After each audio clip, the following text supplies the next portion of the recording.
We Insecticons need no allies. We shall preserve ourselves.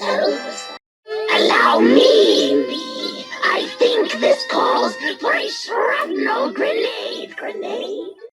Hello, Bots and Books fans, this is Scorp1701, and welcome to part 2 of the Transformers Legacy Insecticon Saga. This is the series that we will be doing all week, focusing on the G1 Insecticons Hasbro has recently gave us in the Legacy line, and I'm very happy that they have done so. Now, this is the second part. The first part featured Kickback, and now we are moving to the unofficial leader of the group, Shrapnel. Now, I don't think they officially had a leader, but if you watched most of the Insecticon episode, it would seem like Shrapnel was the one calling the orders. So you could say he kind of was the leader. All right, taking a look at the packaging, it is done in that nice Legacy Evolution box, which is pretty much the same. They did redesign a few things. So starting at the top, you had 8+, you had Shrapnel, you had Hasbro, you have Transformers Legacy Evolution Deluxe Class plus the free packaging. Transformers, nice artwork of Shrapnel in his Stag Beetle mode there. You have Transformers Generations, Takara Tomy, and you can see little Shrapnel in there. I think possibly they could have used a riser to get him up a little higher, but they did not. Anyway, on the top of the box, they have moved the text specs, and now you have some more credits. If you're interested, on the right side of the box, you have some more Decepticons and plastic-free packaging. On the left side of the box, you have some nice pictures of Shrapnel in his robot mode, and that is pretty neat. On the bottom of the box, you just have some credits for the box and a barcode. And finally, coming to the back of the box, you have a couple of product shots of Shrapnel in his robot mode, Shrapnel in his Stag Beetle mode, and some weapon placement stuff and some more credits for the box. But that is it for the packaging. I don't want to see this guy in the packaging. I know you don't either. So let's get him out and see how much he bugs us. And here we have Shrapnel out of the packaging. And out of the packaging, he stands at 5 inches tall to the top of his head. If you go up to the top of his little mandibles, it is about 6¼ inches. He comes with a nice set of instructions. He comes with 2 purple laser guns, and he comes with a nice silver laser gun, all of which we will take a look at in just a moment. But first off, I want to take a look at this buggy guy himself. And coming real close in, he has a very G1 head. I love it. It's a black helmet with a nice red visor and very nice silver face. And coming around to the back of the helmet, you do have a little bit of detail on the back. You can see some little circles down here and some line work. I like that a lot. Coming back to the front, let's zoom out just a little bit so we can see a little bit of his chest and torso. Now his mandibles do stick up right here. It's really nice, and they are just regular gray plastic coming down to his chest, which is a nice glossy black. You have purple for the shoulders, broken up by some black elbows, and then some more purple forearms, again to the black with the hands. So that is nice, coming all the way out almost. You have the blue up here above his yellow plastic clear chest. You have a nice Decepticon symbol here, and then you come to the waist section, which is that glossy black. Coming down to the midsection, it's black, and then you have the legs, which are standard gray on each side. The lower legs go back to black, and the feet are purple, but they do have a yellow stripe, so that is pretty neat. Very basic purple and black color scheme on the back of the figure. There is not much that you wouldn't expect, and there's a lot of holiness that you can port things into from the back, but still not anything I would say is too great. You do get a little bit of red down here, but again, that's for transformation. On the side, silver and red. That is a pretty neat breakup for the foot panel. So yeah, I guess all in all, that is a cool looking figure. All right, moving on. And for articulation, starting at the top, the mandibles will move up and down wherever you would like them posted. Now the instructions say keep them down like this, but I kind of like to flare mine up just a little bit to the side, and it's going to be up to you how you do yours. Now these flaps here will go up and down, but that's mostly for transformation. Coming to the head can twist left and right, probably all the way around 360 degrees. The problem is it's really tight. It's right here between these two mandible posts, and it's done in that black glossy paint, so it's hard to get a grip on the head and turn it. So hopefully after a little bit of use it will get a little easier to turn, but right now I don't know if it's going to be worth your efforts. Coming to the shoulders can come up from the body and back down. They can go around 360 degrees. You do have a bicep rotation, 360 degrees there. You have a elbow bend, which is well above 90 degrees. I like that. The elbow bend is built into a forearm rotation, so it goes around 360 degrees, and that will bring you down to the fists. The fist cannot rotate 360 degrees. It cannot go up or down, but it can go in and out, and that's based on transformation. Coming to the center of the body. Now you can simulate a ab crunch using the midsection joint here, going down and then back up if you're so inclined, but that's pretty much for the legs. But it works.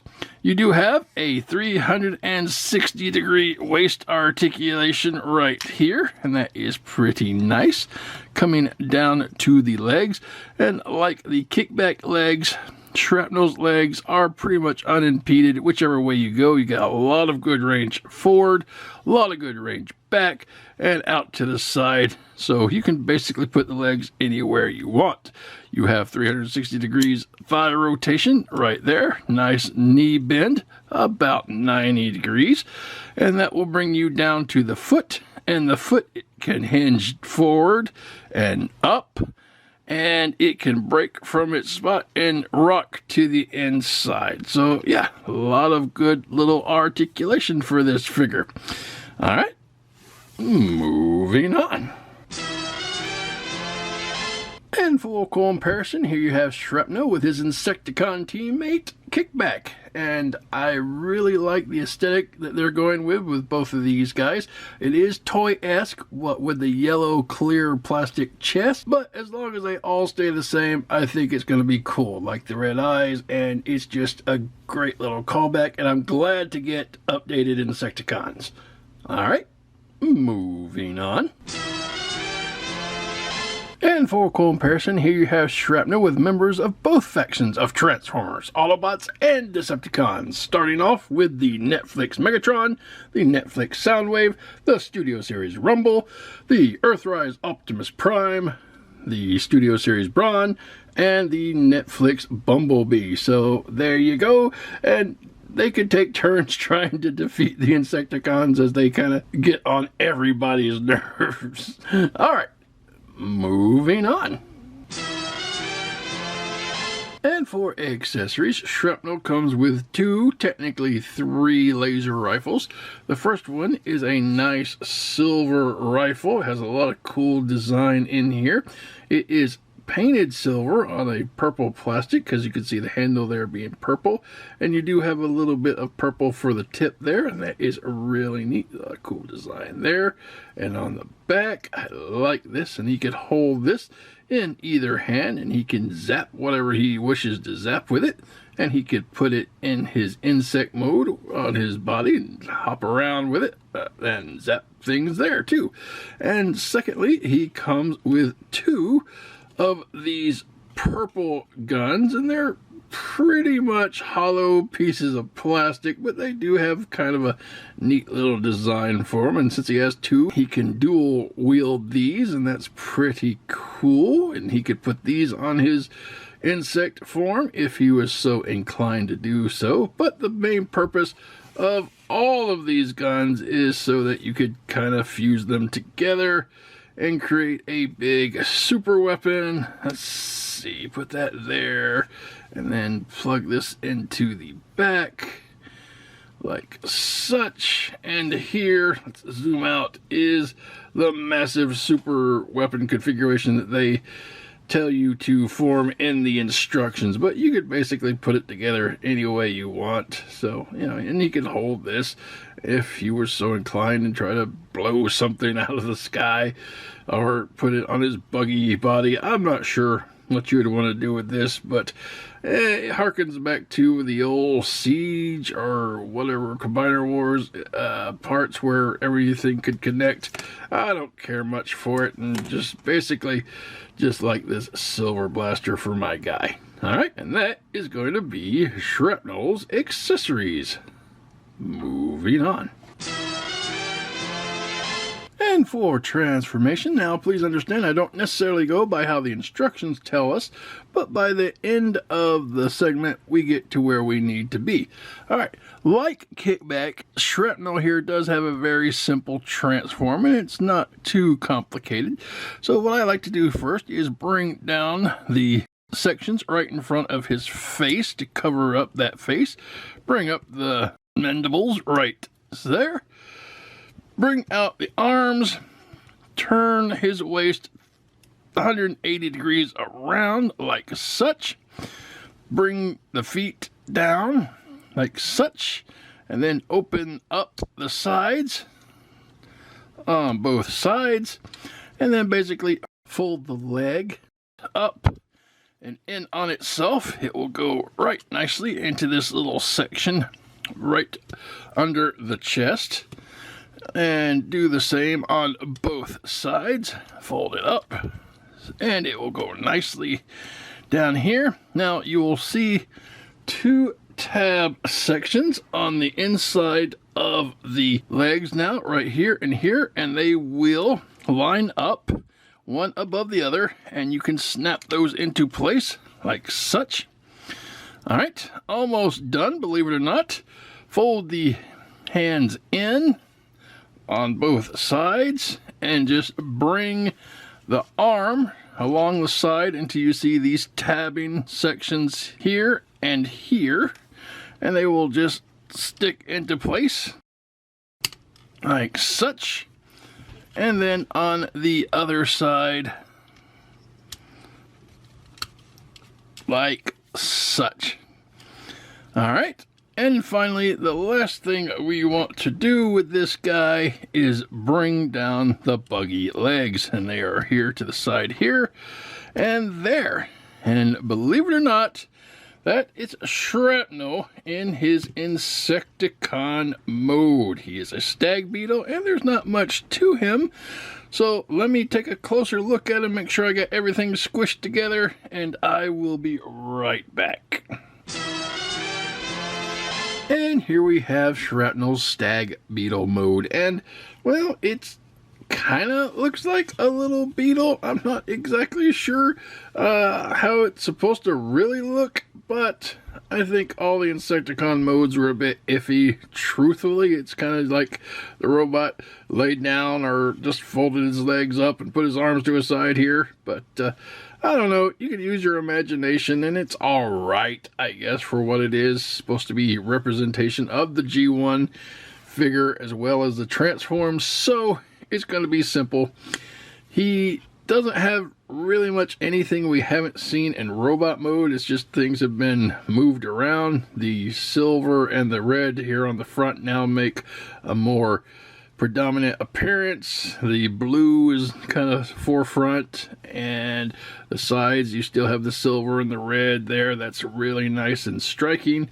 Coming around to the back, nothing too interesting there. Again, it's kind of a weird little user kind of imagination transform for this guy, so it is what it is, and there's not much to it. Alright, moving on. And for comparison, here you have Shrapnel with Kickback in our first Insecticon pairing. and I think they look pretty good for what they are and what they're supposed to look like, because this is the G1 Insecticons. They're not the greatest in the form of alt modes, but for what they are pretty accurate. So anyway, we just need one more, and then we could break out the Cosmic Insecticide. Alright, moving on.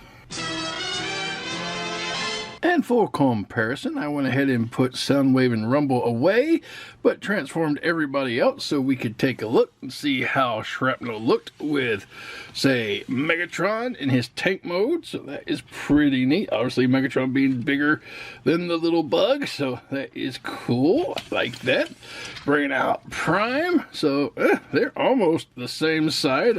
I mean, I guess Shrapnel could jump on him like he did and ride him around, or Prime could carry Shrapnel in place of a trailer if he was so inclined.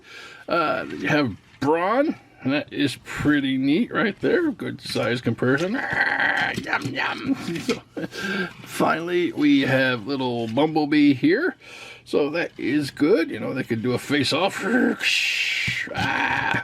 And just because I have him handy, here he is with Studio Series Sludge.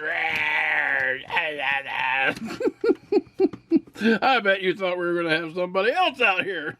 But no, I thought, you know, we're talking about animals, so let's bring out some Dinobots and Insecticons. So there you go.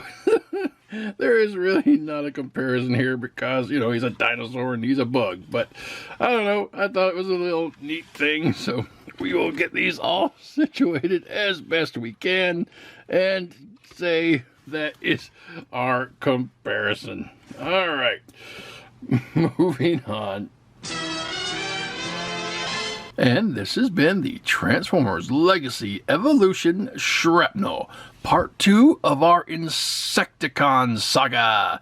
And I will be honest, I really enjoyed playing with Shrapnel here. I never had an Insecticon when I was growing up. I really just thought they were annoying from the TV show and said, I don't want to play with any of those. I did have a cousin who had almost every Transformer, and I played with them at his house, but I never really wanted them. And then the second generation of Insecticons came, and I really could care less about those. But now that I have a second opportunity, I'm very happy that I was able to pick Shrapnel up. I was actually moving him around the kitchen table, pretending that he was after Queen Bravo's food, and I'm surprised she didn't swat him with the fork, but she just went along with my insanity. But anyway, back to the figure itself. It's a pretty nice figure. The mold and sculpt, obviously G1. The paint schemes and colors, G1. I like that they were able to interchange just standard colored plastics, and they didn't really use a lot of paint, but it still came across good. The accessories were okay. Like I said, showing them off, I really like this Silver Blaster. The two additional purple ones were okay, and I really don't care much about combining into a big honking weapon unless the Insecticons were a combiner and you needed the big huge weapon for the Gestalt, or the combine mode. I don't know how you pronounce that word. But anyway, the transform was really easy and fun to do and switch back and forth. You could probably do it in about 30 seconds once you figure it out. And for the most part, yeah, very fun to play with. If you are a G1 enthusiast and you're trying to update your collection, definitely want to pick up Shrapnel here along with the other Insecticons that we are spotlighting in our saga. So that is going to be it for Shrapnel. If you are looking for this guy, he should be on shelves now, anywhere between $20 to $25, depending on where you pick him up. So if you're looking, happy hunting. And that's going to wrap up part 2 of our Insecticon saga. So we have just one more left, so tune in a couple days as we take a look at the evil bombshell. So until then, have a great night and keep playing. Insecticons always triumph.